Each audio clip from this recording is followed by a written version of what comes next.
அனைவருக்கும் வணக்கம். இந்த பதிவில் நம்ம எதை பற்றி பார்க்க போகிறோன்னு தெரிஞ்சுக்கிறதுக்கு முன்னாடி மறக்காமல் நம்ம சேனலை சப்ஸ்கிரைப் பண்ணிக்கோங்க. கூடவே பெல் பட்டனையும் கிளிக் பண்ணிவிட்டு ஆளுங்கிற ஆப்ஷன் கொடுத்துட்டிங்கன்னா நான் போடுற வீடியோக்கள் எல்லாமே மிஸ் ஆகாமல் நோட்டிஃபிகேஷனில் வந்துடும். இந்த பதிவு ரொம்ப முக்கியமான பதிவு அப்படின்னே சொல்லலாங்க. எதை பற்றிய பதிவு அப்படின்னு பார்த்திங்கன்னா, இன்றைக்கி ஒரு அற்புதமான செயற்கை கொண்ட நாளாக இந்த நாளை பிரபஞ்சமானது அமைச்சு கொடுத்துருக்குது. இந்த நாளை யார் ஒருத்தங்க சரியாக பயன்படுத்திக்கிட்டாலும் நிச்சயமாக அவங்க வாழ்க்கையில் இருக்கக்கூடிய பிரச்சனைகள் எல்லாமே நீங்கும். நல்ல ஒரு செல்வ செழிப்பு உண்டாகும்.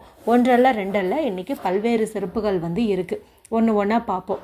இன்றைக்கி ஜூன் மாதத்தின் 16ஆம் தேதி, ஆணி மாதத்தின் 2ஆம் தேதி, நிறைஞ்ச திங்கட்கிழமை.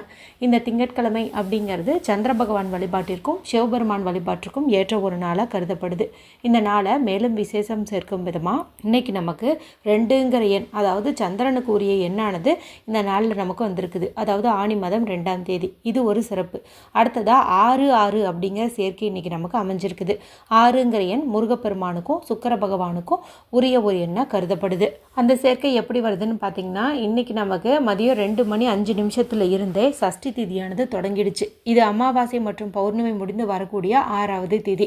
அடுத்ததாக பார்த்தீங்கன்னா இந்த மாதமானது 6, அப்போ 6 சேர்க்கை இங்கே நமக்கு அமைஞ்சிருக்குது. அடுத்ததாக 7 சேர்க்கையும் அமைஞ்சிருக்குது. அது எப்படி அப்படின்னு கேட்டிங்கன்னா, இன்றைக்கி தேதி 16, இதனுடைய கூட்டுத்தொகை 1ஐயும் 6ஐயும் ஆட் பண்ணும்போது 7ன்னு கிடைக்கும். அடுத்து இந்த வருடமானது 25வது வருடம், இதனுடைய கூட்டுத்தொகை நமக்கு 7 அப்படின்னு கிடைக்கும். இத்தனை சிறப்புகளும் இந்த நாளில் நமக்கு அமைஞ்சிருக்குது. சக்தி வாய்ந்த இந்த நாளில் செய்ய வேண்டிய பரிகாரங்கள்னு ஆல்ரெடி நம்மளுடைய சேனலில் 3 வீடியோக்கள் இருக்குதுங்க. இது வரைக்கும் பார்க்காம இருந்தீங்கன்னா பார்த்து பலனடையுங்க. சரி, இப்போது இந்த பதிவுக்கான விளக்கத்துக்குள்ளே போகலாம். இது பார்த்திங்கன்னா, நம்ம என்ன கேட்குறோமோ அதை அப்படியே நிறைவேற்றி தரக்கூடிய ஒரு அற்புதமான பரிகாரம் அப்படின்னு சொல்லலாம். உங்களுடைய பண தேவையாகட்டும், இல்லை நிறைவேறாத விருப்பங்களாகட்டும், அதெல்லாம் நிறைவேறுவதற்கு இந்த பரிகாரத்தை நீங்கள் செஞ்சு பாருங்கள்.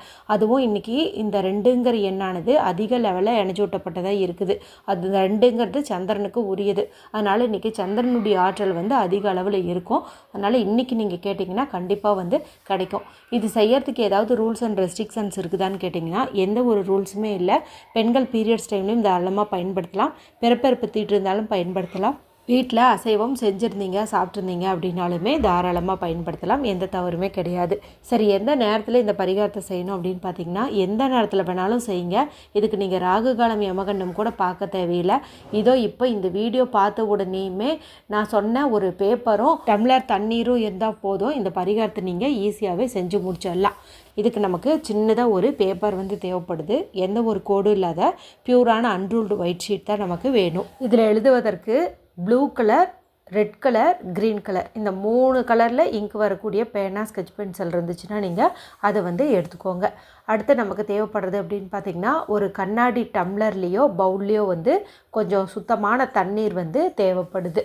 இந்த டம்ளர் உங்கள் வீட்டில் இல்லை அப்படிங்கும்போது நீங்கள் மண் சம்மந்தப்பட்ட ஏதாவது பவுல் மாதிரி வச்சுருந்திங்கன்னா அதை எடுத்துக்கோங்க. இல்லைனா பீங்கான் கப் வச்சுருந்திங்கன்னா அது எடுத்துக்கோங்க. ஏன் நான் இந்த 3 பொருட்கள் மட்டும் சொல்கிறேன்னா, இதில் தான் பார்த்திங்கன்னா பஞ்சபூத தத்துவங்கள் கலந்துருக்குது.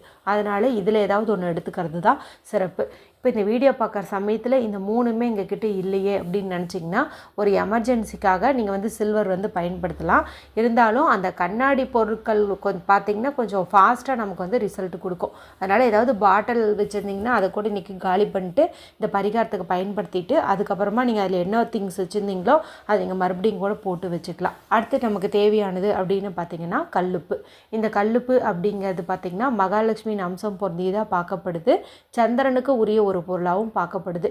இந்த இடத்துல நிறைய பேருக்கு சந்தேகம் வரும், இது சுக்கிரனுக்கு உரியது தானே அப்படின்னு சொல்லிட்டு. சுக்கிர ஓரையில் கல்லுப்பு வாங்கணும் அதுதானே தவிர இது சுக்கிரனுக்கு உகந்த பொருள் கிடையாது. சுக்கிரனுக்கு உகந்ததுன்னு பார்க்கும்போது இனிப்பு பொருள் தான், அதுவும் சர்க்கரை தான். சரிங்களா? அதனால் இது சந்திரனுக்கு உரிய பொருள் தான் இந்த கல்லுப்பு. இதை நீங்கள் தெரிஞ்சு வச்சுக்கோங்க. அதனால தான் நம்ம மகாலட்சுமி தாயாருக்கு இது பிறந்த வீட்டு சீதனம் அப்படின்னு சொல்கிறோம். மேலும் சந்திரனின் சகோதரி அப்படின்னு சொல்கிறோம். இப்போ இந்த கல்லுப்பு கொஞ்சம் எடுத்துக்கோங்க. ஏற்கனவே தண்ணீர் நம்ம பயன்படுத்தியிருக்கோம். இதுவே பார்த்திங்கன்னா சந்திரனின் அம்சம் பொருந்தியது தான். அதுவும் திங்கட்கிழமை நாளில் தண்ணீரை நம்ம பரிகாரத்துக்கு பயன்படுத்தும் போது நல்ல ரிசல்ட் கொடுக்கும். காலையில் கூட நான் ஒரு பதிவில் இதே போல் ஒரு டம்ளர் தண்ணீரையும் கல்லுப்பையும் வச்சு தான் ஒரு மெத்தட் சொல்லியிருப்பேன். அது பார்த்திங்கன்னா கையில் பணமே தங்க மாட்டேங்குது அப்படின்னு வருத்தப்படுறவங்களாம் செய்கிற மாதிரி ஒரு பரிகாரம். நீங்கள் அதையும் செஞ்சுட்டு இதையும் செய்யலாமான்னு கேட்டால் தாராளமாக செய்யலாம். அதில் எந்த தவறுமே கிடையாது. சரி, இப்போ நான் சொன்ன இந்த 3 பொருளையும் டைம் எடுத்துட்டிங்களா, இப்போ நீங்கள் ஒரு அமைதியான இடத்துல உட்காந்துக்கோங்க. யாருக்கிட்டையும் பேசக்கூடாது, டிவி பார்க்கக்கூடாது, மொபைல் பார்க்கக்கூடாது. மனசை நல்லா ரிலாக்ஸ் பண்ணிக்கோங்க. ரிலாக்ஸ் பண்ணுறதுக்கு நீங்கள் என்ன பண்ணணும், மூச்சை நல்லா ஆழமாக இழுத்து விடணும். அடுத்தது 2 உள்ளங்கையும் தேய்ச்சி நல்லா அந்த சூட்டை வந்து உங்களுடைய கண்கள்லேயும் மூச்சு தலையிலையும் வந்து ஒத்தி எடுக்கணும்.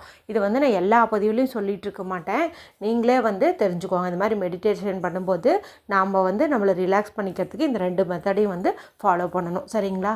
சரி, இப்போ எல்லாம் பண்ணிவிட்டு இப்போ நம்ம முன்னாடி தண்ணீர் வச்சுருந்தோம் இல்லையா, இந்த தண்ணீரில் நம்ம கொஞ்சம் வந்து உப்பு வந்து போடணும்.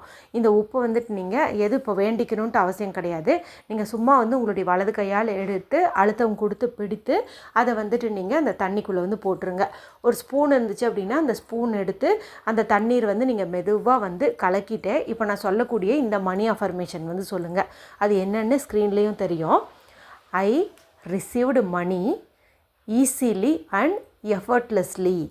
I received money easily and effortlessly. I received money easily and effortlessly. அதாவது நான் பணத்தை கஷ்டப்படாமல் கொஞ்சம் சுலபமாகவே இருக்கிறேன். அதாவது எனக்கு எளிதாகவே பணம் கிடைக்குது, நான் பணத்துக்காக ரொம்ப வந்து கஷ்டப்படுறதில்ல அப்படிங்கிற மாதிரி அர்த்தம். சரிங்களா? இதை வந்து நீங்கள் தமிழில் எப்படி வேணால் சொல்லிக்கலாம். நான் எளிதாக பணத்தை ஈர்க்கிறேன், இந்த மாதிரி கூட சொல்லிக்கலாம். எனக்கு சுலபமாக பணம் கிடைக்கிறது, இந்த மாதிரியும் கூட சொல்லிக்கலாம். இது உங்களுடைய விருப்பம். இந்த மாதிரி சொல்லிக்கிட்டே வந்ததை கலந்துருங்க. இப்போ பார்த்திங்கன்னா இந்த கல்லுப்பானது நல்லா வந்து கலந்துடணும். அடுத்தது நம்ம இந்த பேப்பர் எடுத்து வச்சோம் இல்லையா, இப்போ இந்த பேப்பரில் எந்த அளவுக்கு நமக்கு பணம் இப்போது கையில் கிடச்சிச்சின்னா நல்லா இருக்குமோ அது வந்துட்டு நீங்கள் எழுதுங்க. ஒரு 50,000 எனக்கு பணம் வந்து இப்போது இந்த 2 நாளில் இருந்தால் நல்லாயிருக்கும்னு நினச்சிங்கன்னா ஐ ரிசீவ்டு 50,000 மணி அப்படின்னு வந்து எழுதுங்க. அதாவது 50,000 பணம் கிடைத்து விட்டது அப்படின்னு வந்து எழுதுங்க. இல்லைனா இப்போ நம்ம சொன்னோம் இல்லையா பாசிட்டிவான money affirmation, I received money easily and எஃபர்ட்லெஸ்லின்னு சொன்னோம் இல்லையா, அது கூட நீங்கள் வந்து எழுதுங்க.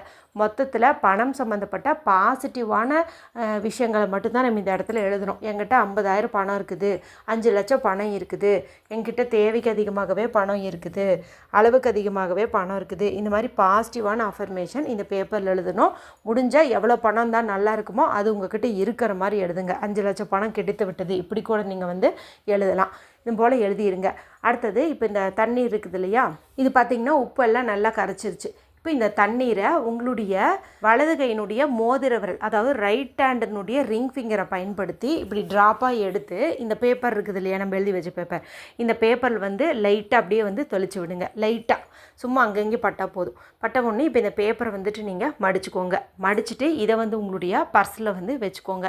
தினமும் நைட்டு தூங்குறதுக்கு முன்னாடி டைம் கிடச்சிச்சின்னா நீங்கள் இது ஒரு முறை படிச்சுட்டு திரும்பவும் பர்ஸில் வச்சுட்டு தூங்குறது இன்னும் உங்களுக்கு தடையில்லாத பண வரவை வந்து கொடுக்கும்.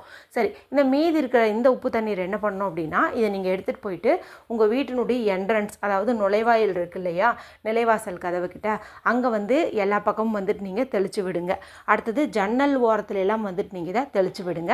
அடுத்து உங்களுடைய பெட்ரூமில், கபோர்டில், பீரோவில் பணம் வைக்கக்கூடிய இடத்துல எல்லாத்துலேயுமே இது ஒரு 2 சொட்டாவது நீங்கள் தெளித்து விடுறது அப்படிங்கிறது நல்லது. முடிஞ்சால் பாத்ரூம், கிச்சன் எல்லா பக்கமும் கூட நீங்கள் தெளித்து விடுங்க. இதன் மூலமாக நல்ல ஒரு நேர்மறை ஆற்றல் வந்து பெருகும். பண வரவு வந்து ஈஸியாக வந்து உங்களுக்கு உண்டாகும். தடைகள் வந்து ஏற்படாது. மீதி தண்ணி இருந்துச்சுன்னா அதை நீங்கள் சிங்க்லேயோ வாஷ் பேஷன்லேயோ ஊற்றி விட்டுறலாம். அவசியமாக இந்த பரிகாரத்தை செஞ்சு பாருங்கள். அற்புதமான மாற்றங்கள் வந்து கிடைக்கும். வீடியோ பிடிச்சிருந்தா மற்றவங்களோட ஷேர் பண்ணுங்கள், லைக் பண்ணுங்கள். மற்றும் ஒரு பயனுள்ள பதிவில் உங்களை சந்திக்கிறேன். நன்றி, வணக்கம்.